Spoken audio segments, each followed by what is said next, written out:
বর্তমানে বাংলাদেশের সবথেকে আলোচিত যে শব্দটি সেটি হলো র। ৩ অক্ষরের এই শব্দটি বাংলাদেশের মানুষকে সারাদিন ভাবাচ্ছে। র হলো ভারতের গোয়েন্দা সংস্থা। এটি নিয়ে এবার চাঞ্চল্যকর একটি কথা বললেন বাংলাদেশের সাবেক বিমান বাহিনীর প্রধান বিএনপির নেতা আলতাফ হোসেন চৌধুরী। বিএনপিতেও র এর এজেন্ট আছে, এমন একটি মন্তব্য করেছেন তিনি। বিএনপিতে ভারতীয় গোয়েন্দা সংস্থা র এর গুপ্তচর বা এজেন্ট আছে বলে অভিযোগ করেছেন দলটির কেন্দ্রীয় ভাইস চেয়ারম্যান ও সাবেক স্বরাষ্ট্রমন্ত্রী air vice marshal Altaf Hossain Chowdhury.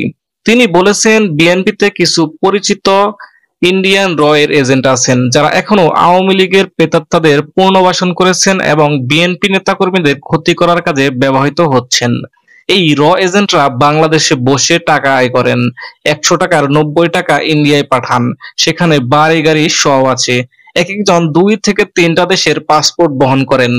রোববার ১ সেপ্টেম্বর দুপুরে পটুয়াখালীতে নিজের বাসভবনের সংবাদ সম্মেলনে আলতাফ হোসেন এই কথা বলেন। তিনি বলেন, অন্তর্বর্তী সরকারের প্রধান উপদেষ্টা কোনো সাধারণ লোক নন। প্রফেসর ডক্টর মোহাম্মদ ইউনূসকে বিশ্বের সব দেশে গ্রহণ করেছে, কিন্তু ভুয়া আওয়ামী লীগ সরকার ডক্টর মোহাম্মদ ইউনূসকে বিভিন্নভাবে হয়রানি করেছে, অবিচার করেছে, জেল পর্যন্ত দিয়েছে।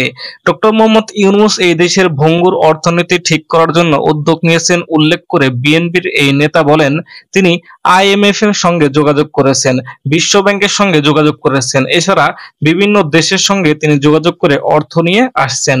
তাকে সময় দিতে হবে। তিনি একটি সুন্দর পরিবেশ সৃষ্টি করে সবাইকে ভোট দেওয়ার সুযোগ দেবেন। এ সময় পটুয়াখালী জেলা বিএনপির সাধারণ সম্পাদক মাকসুদ বাইজিদ পান্না, জেলা আইনজীবী সমিতির সাবেক সভাপতি ওয়াহিদ সরোয়ার কালাম, যুবদলের সাবেক সাধারণ সম্পাদক তৌহিদ আলী খান কবির সহ বিএনপি যুবদল, ছাত্রদল, স্বেচ্ছাসেবক দলের বিপুল সংখ্যক নেতাকর্মী উপস্থিত ছিলেন। তার এই সহজ স্বীকারোক্তি জনগণকে সঠিক একটি বার্তা দিচ্ছে।